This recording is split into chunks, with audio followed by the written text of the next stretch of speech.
क्या आप यकीन कर सकते हैं कि यूएस एयरफोर्स का सबसे हैवी ड्यूटी बॉम्बर एयरक्राफ्ट पानी के सिर्फ एक कतरे की वजह से क्रैश कर गया था। ज़ेम टीवी की वीडियोस में एक बार फिर से खुशामदीद। नाजरीन, जाने अनजाने में गलतियां तो हम सबसे होती हैं और इन गलतियों का रिजल्ट भी हमें ही भुगतना पड़ता है।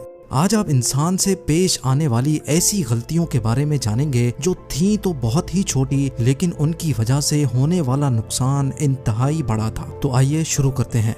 नंबर 5, स्कॉटलैंड के शहर एबरडीन के साहिल से 200 किलोमीटर दूर गहरे समंदर में पाइपर अल्फा के नाम से एक ऑयल रिग बनाई गई। 1976 में इस ऑयल रिग ने पहली बार ऑयल एक्सट्रैक्ट करने का काम शुरू कर दिया। समंदर के बॉटम से ऑयल निकालने का काम बिल्कुल ठीक ठाक चल रहा था। कुछ सालों के बाद जो कंपनी इस ऑयल रिग को ऑपरेट कर रही थी, उसने इस रिग के जरिए गैस निकालने का भी फैसला किया। लिहाजा जो रिग समंदर से सिर्फ ऑयल निकालने का काम करती थी, उसने अब गैस निकालने का काम भी शुरू कर दिया था। सब कुछ अंडर कंट्रोल था और सारे ऑपरेशंस बिल्कुल परफेक्ट चल रहे थे। लेकिन फिर एक ऐसा वाकया हुआ जिसने पूरी दुनिया में हेडलाइंस बना दी। जी हाँ, 6 जुलाई 1988 को गैस के एक वाल्व में मसला पेश आया तो सुपरवाइजर ने गैस पंप बंद करवा दिया। गैस वाल्व को मेंटेनेंस के लिए निकालकर उसकी जगह एक मेटल प्लेट लगा दी ताकि गैस ना निकल सके। सुपरवाइजर ने सबको इंस्ट्रक्शंस दी कि कोई भी गैस पंप को स्टार्ट ना करे। लेकिन जब अगली शिफ्ट शुरू हुई तो किसी ने भी इंस्ट्रक्शंस नहीं पढ़ी और गैस पंप स्टार्ट कर दिया। गैस वाल्व की जगह लगाई गई मेटल प्लेट में इतनी ताकत नहीं थी कि वो गैस का प्रेशर बर्दाश्त कर सके और वो एक ही पल में फट गई। फिर वही हुआ जो किसी ने भी नहीं सोचा था। एक जोरदार धमाका हुआ और पूरी रिग में आग भड़क उठी। ऑयल की वजह से आग मजीद बेकाबू हो गई और रिग में मौजूद पूरे 167 वर्कर्स मौके पर ही अपनी जानों से हाथ धो बैठे। एक छोटी सी गलती की वजह से कंपनी को $2 बिलियन का नुकसान उठाना पड़ा। नंबर 4, 2017 में रिलीज होने वाली जस्टिस लीग मूवी में सिनेमा ऑडियंस ने एक अजीब चीज नोटिस की। हेनरी कैविल जो इस मूवी में सुपरमैन का किरदार अदा कर रहे थे, कुछ सीन्स में उनके होंठों पर अजीब धुंधलापन देखा गया। ये धुंधलापन सुपरमैन के चेहरे को खराब कर रहा था और ये बात सुपरमैन के चाहने वालों को बिल्कुल भी पसंद नहीं आई। ऑडियंस ये सोचने पर मजबूर हो गई कि मूवी के कुछ पार्ट्स में सुपरमैन की शक्ल ठीक और कुछ पार्ट्स में खराब क्यों है। आखिरकार ये मालूम पड़ा कि जस्टिस लीग की शूट खत्म होने के बाद जब मूवी की एडिटिंग पे काम चल रहा था तो एडिटर को हेनरी कैविल यानी सुपरमैन के चंद सीन्स अच्छे नहीं लगे और वो सीन अब दोबारा से शूट करने की जरूरत थी। लेकिन मसला ये था कि हेनरी कैविल अब मिशन इम्पॉसिबल 6 की शूट पे काम कर रहे थे और वहाँ उनके रोल के हिसाब से उन्होंने मूछें भी रखी हुई थी।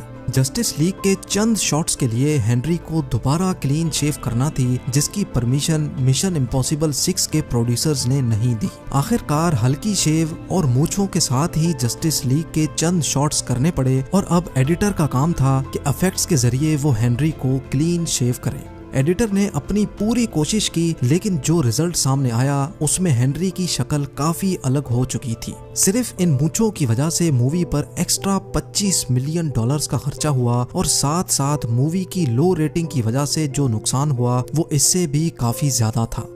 Number 3, B-2 bomber aircraft America का हैवी स्ट्रेटेजिक बॉम्बर एयरक्राफ्ट है। 23 फेब 2008 वाले दिन माइक्रोनेशिया में ग्वाम एयरबेस से B-2 बॉम्बर टेक ऑफ तो हुआ, लेकिन चंद फीट के एल्टीट्यूड के बाद ही वो फौरन क्रैश हो गया। 5100 घंटे बिल्कुल परफेक्ट फ्लाइट करने वाला ये जहाज एक ही पल में कचरे का ढेर बना तो किसी को भी यकीन नहीं आया। आखिरकार इन्वेस्टिगेशन में ये बात मालूम पड़ी कि एयर प्रेशर सेंसर के ऊपर बारिश के पानी का एक कतरा पड़ा था, जिसकी वजह से टेक ऑफ के फौरन बाद सेंसर मेन कंट्रोल बोर्ड को सिग्नल ना दे सका। सिर्फ बारिश के एक कतरे ने इतने बड़े बॉम्बर जहाज का बैलेंस आउट कर दिया और वो जमीन पर जा लगा। लेकिन खुशकिस्मती से दोनों पायलट्स ने खुद को इजेक्ट करके अपनी जान बचा ली। अगर टेक ऑफ से पहले सेंसर को अच्छी तरह साफ कर दिया जाता तो $2 बिलियन का नुकसान ना होता। नंबर 2, 13 जनवरी 2012 को कोस्टा कॉन्कॉर्डिया नामी एक इटालियन शिप इटली के शहर चिविटोवेकिया से रवाना हुई। ये शिप एक हफ्ते के लिए मेडिटेरेनियन सी में क्रूज के लिए निकली थी, जिसका रूट पहले से प्लान किया जा चुका था। इस शिप में टोटल 3200 पैसेंजर्स और 1000 क्रू मेंबर्स मौजूद थे। क्रूज के चंद घंटों के बाद ही एक हादसे ने इस भारी भरकम क्रूज को अपनी लपेट में ले लिया। पैसेंजर्स की जान बचाने के लिए रेस्क्यू ऑपरेशन किया गया, लेकिन हादसे में 32 लोग जान की बाजी हार चुके थे।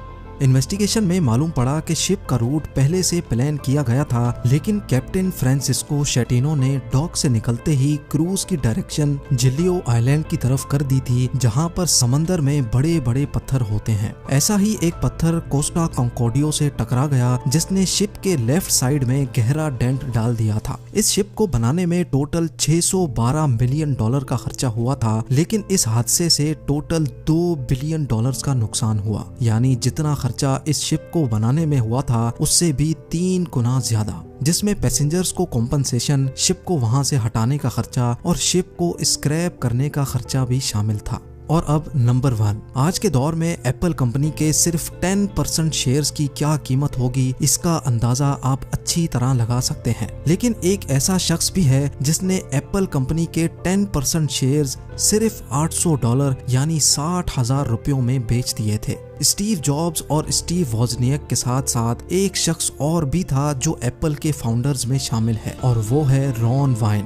1976 में रॉन वाइन ने स्टीव जॉब्स और स्टीव वोजनियक के साथ मिलकर एप्पल कंपनी बनाई थी, जिसमें रॉन वाइन की मेहनत की वजह से उसको 10% कंपनी के शेयर्स दिए गए। उस वक्त रॉन वाइन के ऊपर कुछ कर्जा चढ़ा हुआ था, जिसकी वजह से उसने $800 में वो शेयर्स बेचकर अपना कर्जा उतार दिया। लेकिन आज उन शेयर्स की कीमत $120 बिलियन है। यानी अगर रॉन वो शेयर्स बेचने की गलती ना करता तो आज वो दुनिया का 5वां अमीर तरीन इंसान होता। उम्मीद है जेम टीवी की ये वीडियो भी आप लोग भरपूर लाइक और शेयर करेंगे। आप लोगों के प्यार भरे कमेंट्स का बेहद शुक्रिया। मिलते हैं अगली शानदार वीडियो में।